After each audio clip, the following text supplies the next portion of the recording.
आप काहे के पंचायती हैं, काहे के प्रधान जी हैं आप? ये मनुष्य जन्म परमात्मा ने प्रधानी करने के लिए नहीं दिया। न्याय करने वाला धरती पर आ चुका है, परमपिता परमात्मा सतगुरु रामपाल जी भगवान।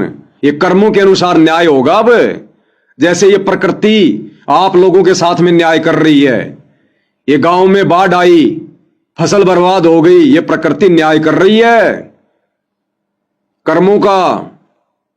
अभी तो ना जाने कितने कर्म बाकी हैं जिनका प्रभाव आप लोगों पे पड़ेगा, देश दुनिया पर पड़ेगा, क्योंकि वर्तमान में सारी दुनिया युग परिवर्तन के दौर से गुजर रही है। 2028 निर्धारित समय है।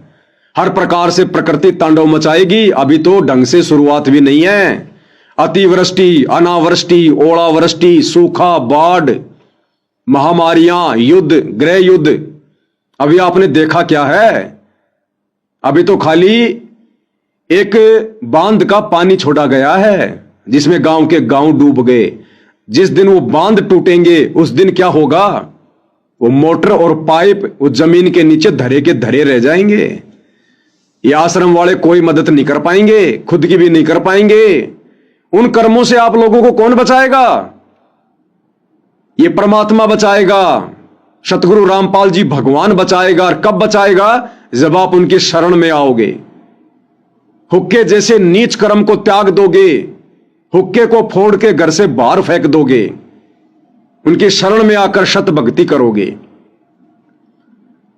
तो एक तरफ तो आप अपने आप को पंचायती कह रहे हैं, अपने आप को सनातनी कहते हैं, हिंदू कहते हैं, और रोजाना आप लोग तमाकू के माध्यम से गाय का खून पी रहे हैं, गाय का खून।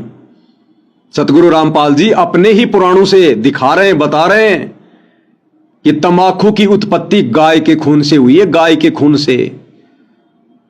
तो बताइए सरपंच जी, प्रधान जी, ये मानहानि का दावा आपके ऊपर नहीं बनता क्या? इन हुक्का पीने वालों के ऊपर नहीं बनता क्या? बीड़ी सिगरेट पीने वालों के ऊपर नहीं बनता क्या? अरे गाय तो आपकी भी मां है, और यदि आपकी मां का कोई खून पिएगा, तमाकू पिएगा, तो क्या आप उसके ऊपर मानहानि का दावा नहीं करोगे? और यदि आप हुक्का पी रहे हैं, अपनी मां का खून पी रहे हैं, गाय का खून पी रहे हैं, तो क्या कोई आपके ऊपर मानहानि का दावा करने का अधिकारी नहीं है? तो भाई पहले पंचायती बनो,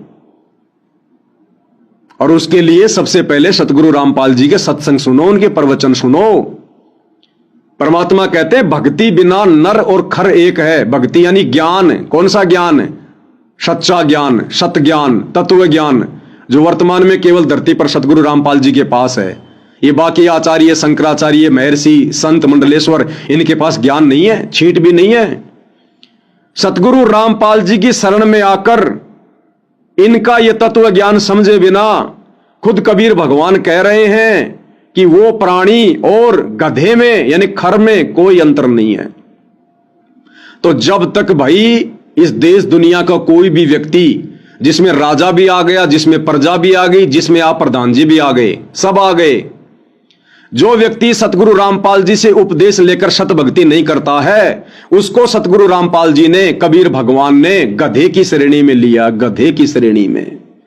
भक्ति बिना नर और खर एक हैं, जिन हरि पद नहीं जान्या, पूर्ण ब्रह्म की परख नहीं रे, पूज मरे पाषाणा। इन पत्थर पूजने वालों को सतगुरु रामपाल जी ने गधे की श्रेणी में रखा है, जो मनुष्य जन्म प्राप्त करके भी सच्चे सतगुरु के सत ज्ञान से वंचित रहकर और अंत में 84 लाख योनियों में गधे की योनि ही प्राप्त करेंगे। तो ऐसा व्यक्ति मनुष्य जन्म प्राप्त करके भी गधे की ही श्रेणी में है, जो व्यक्ति शास्त्र अनुकूल सत भक्ति सच्चे सतगुरु की शरण में आकर नहीं करता है।